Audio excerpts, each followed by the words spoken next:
George Joseph, Shri Rahul Isho, താങ്കൾ അങ്ങനെയല്ലല്ലോ കരുതുന്നത്. താങ്കൾ പറയുന്നത് ഈ വിവാഹം അത് യഥാർത്ഥമാണ്, അതിൽ നിയമപരമായി കുരുക്കുകളില്ല എന്നാണല്ലോ. അപ്പോൾ ആരാണ് വ്യാജ സർട്ടിഫിക്കറ്റ് ഉണ്ടാക്കിയത്? ഇപ്പോൾ മധ്യപ്രദേശ് സർക്കാർ കൊടുത്ത ജനന സർട്ടിഫിക്കറ്റുമായാണ് മധ്യപ്രദേശ് പോലീസ് വന്നത്. NCST, national commission of scheduled tribes, അവരുടെ കൈവശവുമുണ്ട്. അവർ ആ റിപ്പോർട്ടിൽ അത് എടുത്തു പറഞ്ഞിട്ടും ഉണ്ട്. പിന്നീട് ഇവിടെ അതിനു മുമ്പ് ഇവിടെ ഹാജരാക്കിയ സർട്ടിഫിക്കറ്റ്, ജനന സർട്ടിഫിക്കറ്റ്, വിവാഹത്തിനായി ഹാജരാക്കിയ ജനന സർട്ടിഫിക്കറ്റ്, അത് മധ്യപ്രദേശ് സർക്കാർ റദ്ദാക്കിയിട്ടുമുണ്ട്. അപ്പോൾ എന്താണ് ഇവിടെ സംഭവിച്ചിരിക്കുന്നത്? മധ്യപ്രദേശ് പോലീസ് ഇവിടെ വന്നിട്ടാണെങ്കിൽ വെറും കൈയോടെ മടങ്ങുകയും ചെയ്തു. 100 കള്ളങ്ങൾ പറഞ്ഞാലും ഒരു സത്യത്തെ അതുകൊണ്ട് അതിജീവിക്കാൻ കഴിയില്ല. എത്ര കള്ളം പറഞ്ഞാലും കള്ളം പറയുന്നവർ വിജയിക്കാനും പോകുന്നില്ല. അതാണ് സത്യമേവ ജയതേ എന്ന് നമ്മുടെ കോടതികൾ എഴുതി വെച്ചിരിക്കുന്നത്. ഒന്നാമത്തെ കാര്യം, മുഹമ്മദ് ഫർമാൻ ഖാനെതിരെ പോക്സോ കേസ് ഇല്ല. മധ്യപ്രദേശ് പോലീസ് ഇട്ടിരിക്കുന്നത് അബ്ഡക്ഷൻ കേസാണ്. ആ FIR-ന്റെ കോപ്പി എന്റെ ഇരിപ്പുണ്ട്, ഞാൻ അയച്ചു തരാം. ഇനിയും 2, മധ്യപ്രദേശിൽ നിന്ന് മോണാലിസ ഭോസ്ലെ എന്ന് പറഞ്ഞ കുട്ടി ജനിക്കുന്നത് ജനുവരി 1, 2008-ലാണ്. അത് തെളിയിക്കാൻ അന്ന് ബർത്ത് സർട്ടിഫിക്കറ്റ് ആ കുട്ടിയുടെ കയ്യിലുണ്ട്. അതിന്റെ ബേസ് ചെയ്ത് കിട്ടിയ ആധാർ കാർഡുകൾ, 2 ആധാർ കാർഡുകൾ, മോണാലിസ ഏകദേശം 10 വർഷം മുമ്പ് എടുത്ത കുഞ്ഞായിരുന്നപ്പോഴത്തെ ആധാർ കാർഡ്, അതിനുശേഷം ഇപ്പോഴത്തെ ആധാർ കാർഡ്, പാൻ കാർഡ്, അവിടുത്തെ ഇലക്ടറൽ ക്രെഡൻഷ്യൽസ് ഉള്ള കാർഡ്, ഈ കാര്യങ്ങളെല്ലാം ആ കുട്ടിയുടെ ഇരിപ്പുണ്ട്. അതുകൊണ്ട് NCST പറഞ്ഞിരിക്കുന്ന കാര്യമോ ആ കാര്യം പൂർണ്ണമായും തെറ്റാണ് പറയാൻ കാരണം 2009 ഡിസംബർ 30-ന് ഈ പെൺകുട്ടിയുടെ സഹോദരൻ ജനിച്ച് ആ ബർത്ത് സർട്ടിഫിക്കറ്റ് ഈ കുട്ടിയുടേതാണെന്ന് തെറ്റിദ്ധരിപ്പിച്ച് പ്രഥം ദൂബെ എന്ന് പറയുന്ന ഒരു വ്യക്തി കൊടുത്ത വ്യാജ പരാതിയിലാണ് ഈ രീതിയിലുള്ള കാര്യങ്ങൾ ഉണ്ടായത്. മോണാലിസ, ഞാൻ ശ്രീ മഞ്ജുഷ് നിന്ന് അയച്ചിട്ടുണ്ട്. മഞ്ജുഷ് ആണല്ലോ ഇവിടുത്തെ ജഡ്ജി, അതുകൊണ്ട് ശ്രീ മഞ്ജുഷ് നിന്ന് അയച്ചിട്ടുണ്ട്. അല്ലല്ല, ഞാൻ ആലങ്കാരിക പറഞ്ഞു കേട്ടോ, അങ്ങനല്ല, അങ്ങനെയാണല്ലോ മോഡറേറ്റർ വിളിച്ചതാണ്. 2 ആധാർ കാർഡുകൾ, പാൻ കാർഡ്, ഇലക്ടറൽ ID, ഇത്രയും കാര്യങ്ങൾ ഉണ്ടാക്കാൻ കഴിയുമോ? ഇനി 10 വർഷം മുമ്പ് മോണാലിസയുടെ ആധാർ കാർഡിലും ജനന തീയതി 1/1/2008 അഥവാ ജനുവരി 1, 2008. അപ്പോ ഫർമാൻ ഖാൻ 10 വർഷം ടൈം മെഷീൻ വെച്ച് പുറകോട്ട് പോയി അങ്ങനെ ഒരു ആധാർ കാർഡ് ഉണ്ടാക്കാൻ കഴിയുമോ? അപ്പോ ഹിന്ദു ആധാർ കാർഡ്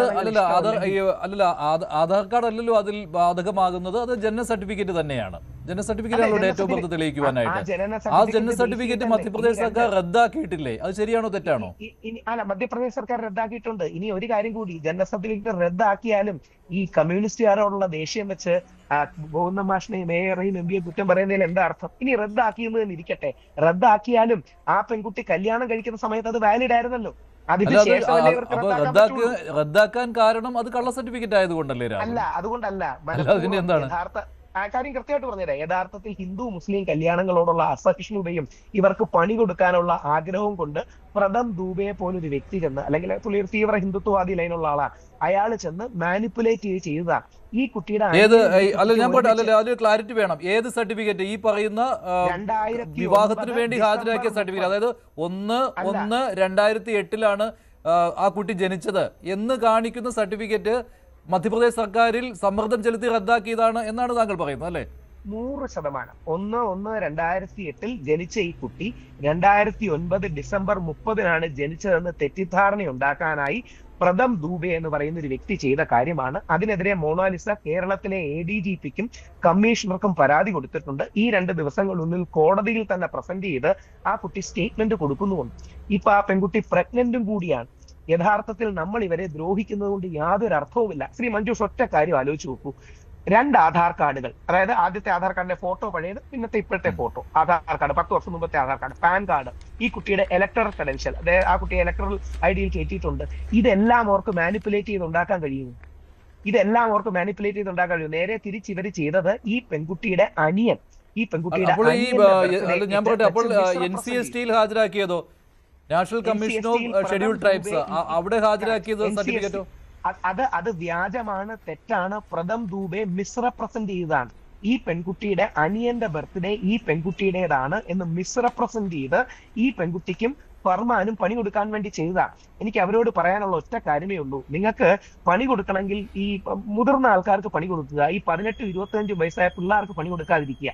അവർ കേരളത്തിൽ വന്നു, കേരള പോലീസ് ഇത് ക്രോസ് ചെക്ക് ചെയ്തു, ആധാറും പാനും അന്ന് കൊടുത്ത. ഇനി ഒരു കാര്യം കൂടി ഉണ്ട്, മോണാലിസയുടെ അച്ഛന്റെ കയ്യിൽ നിന്ന് മേടിച്ചാണ് ആധാർ കാർഡ് പോലീസ് ചെക്ക് ചെയ്തത്.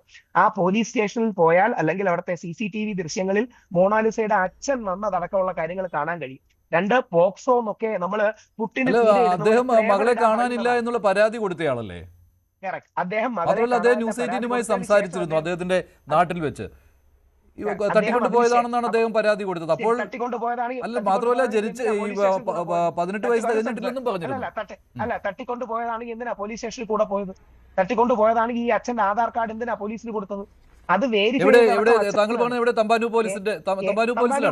തമ്പാനൂർ പോലീസിന്റെ കാര്യം. ഇതൊക്കെ പിന്നീട് ഉണ്ടാക്കുന്ന കള്ളക്കഥകളാണ്. എങ്ങനെങ്കിലും മോണാലിസയും ഫർമാനെയും പിരിക്കാനും മോണാലിസയ്ക്കും ഫർമാനും പണി കൊടുക്കാനും കേരള സ്റ്റോറി 3 ഉണ്ടാക്കാനുള്ള കള്ളക്കഥ ഉണ്ടാക്കാനുള്ള പരിസരം ഉണ്ടാക്കുകയാണ്. ഇത്രയധികം താങ്കൾ അതിലേക്ക് പോകണം. അതെന്താണ് കേരള സ്റ്റോറി 3 എന്ന് താങ്കൾ ഉദ്ദേശിക്കുന്നത്? കേരള സ്റ്റോറി 3 എന്ന് പറഞ്ഞാൽ കേരളത്തിൽ നിന്ന് ഹിന്ദു പിന്നോക്ക വിഭാഗത്തിലുള്ള പെൺകുട്ടിയെ ഞങ്ങൾ മുസ്ലിമിന്റെ കയ്യിൽ നിന്ന് തിരിച്ചു കൊണ്ടുവന്നു എന്ന കള്ളക്കഥ ഉണ്ടാക്കാൻ മധ്യപ്രദേശിലെ ചില പവർഫുള്ളായ ആൾക്കാർ ചെയ്യുന്നതാണ്. ഇത് രാഹുൽ ഈശ്വറിന്റെ വാചകങ്ങളല്ല. ഞാൻ മോണാലിസ ഫർമാൻ 2 പേരോടും സംസാരിച്ചത് വീഡിയോ ആയിട്ടെടുത്ത് എന്റെ യൂട്യൂബിൽ കൊടുത്തിട്ടുണ്ട്. താങ്കൾക്കും കാണാൻ ഞാൻ പത്രസമ്മേളനത്തിൽ കാണിക്കുകയും ചെയ്തു. അതിൽ മോണാലിസ വ്യക്തമായി പറയുന്നത്, എനിക്ക് കേരളത്തിൽ ജീവിക്കണം, എനിക്ക് ഘർ ബസാന ഹെ, എനിക്ക് ഇവിടെയാണ് ജീവിക്കേണ്ടത്, ഫർമാന്റെ കൂടാണ് ജീവിക്കേണ്ടതെന്നുള്ളതാണ്. അങ്ങനെ 2 യുവതികളുടെ അവരുടെ താല്പര്യമാണ്. 18 വയസ്സ്. ഇതിപ്പോൾ വ്യാജ പോക്സോ കേസായി മാറുകയാണോ? മൊണാലിസയ്ക്ക് 18 വയസ്സ് തികഞ്ഞു എന്നാണ് അത് വെരിഫൈ ചെയ്ത രാഹുൽ ഈശ്വർ പറയുന്നത്. 2 സർട്ടിഫിക്കറ്റുകളും വെരിഫൈ ചെയ്തിട്ട് മധ്യപ്രദേശ് സർക്കാർ കഴിഞ്ഞ ദിവസം റദ്ദാക്കിയ ജനന സർട്ടിഫിക്കറ്റ് ഉണ്ടല്ലോ, അത് സമ്മർദ്ദം ചെലുത്തി ചെയ്ത പണിയാണെന്നാണ് രാഹുലിന്റെ വാദം. നോക്കൂ, ഇതിലൊരു പ്രധാനപ്പെട്ട പ്രശ്നം ശ്രീ രാഹുൽ ഈശ്വർ അദ്ദേഹത്തിന്റെ തന്നെ വാദങ്ങളെയാണ് ആധികാരികമായിട്ട് ആശ്രയിക്കുന്നത് എന്നുള്ളതാണ്. രാഹുൽ ഈശ്വർ പറയുന്ന വാദങ്ങളെയാണോ മധ്യപ്രദേശ് സർക്കാർ പറയുന്ന വാദങ്ങളെയാണോ നമുക്ക് മുഖവിലക്കെടുക്കാൻ കഴിയുന്നത് എന്ന് ചോദിച്ചാൽ നിശ്ചയമായിട്ടും അതൊരു സർക്കാർ പറയുന്ന കാര്യങ്ങളെയാണ്.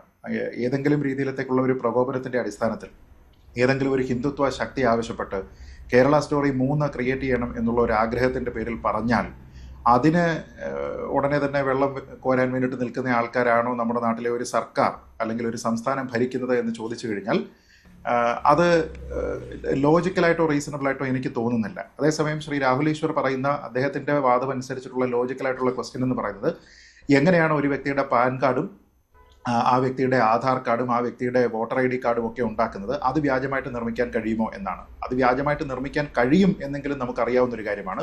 പക്ഷെ ഒരു സർക്കാരിനെ കൊണ്ട് ഈ രീതിയിലത്തേക്ക് പ്രഷർ ചെയ്തതിന് ശേഷം ഒരു കാര്യം ചെയ്യുക എന്നുള്ളത് എളുപ്പമല്ല. അപ്പോൾ ഇതിൽ വ്യാജമായിട്ടാണ് രേഖ നിർമ്മിച്ചത് എന്നൊന്നും ഞാൻ പറയുന്നില്ല, കാരണം അതൊന്നും നമുക്ക് അറിയുന്ന കാര്യമല്ല. അത് അന്വേഷണത്തിന്റെ ഭാഗമായിട്ട് പെൻഡൻസിയിലുള്ള ഒരു കാര്യമാണ്. പക്ഷേ ഇവിടെ ഏതോ ഒരു പ്രഥം ദുബെയെ പറ്റി ശ്രീ രാഹുൽ ഈശ്വർ പറയുന്നുണ്ട്. അദ്ദേഹം ആരാണെന്നോ അദ്ദേഹത്തിന്റെ ക്രെഡിബിലിറ്റി എന്താണോ എന്നോ അദ്ദേഹത്തിന് ഇതിലുള്ള ഇൻട്രസ്റ്റ് എന്താണോ എന്നതിനെക്കുറിച്ച് എനിക്കറിയില്ല. പക്ഷേ ഞാനിവിടെ ശ്രദ്ധിച്ച വാക്കുകൾ ഈ കുട്ടിയുടെ അച്ഛൻ്റെയും അമ്മയുടേതുമാണ്. അതിൻ്റെ അമ്മ പറയുന്നത്, എൻ്റെ മകൾക്ക് 16 വയസ്സ് മാത്രമേ പ്രായമുള്ളൂ, ഞാൻ വിവാഹത്തിന് പെർമിഷൻ കൊടുത്തിട്ടില്ല എന്നാണ്. കൂടുതൽ വാർത്തകൾക്ക് news 18 Keralam YouTube channel subscribe ചെയ്യുക.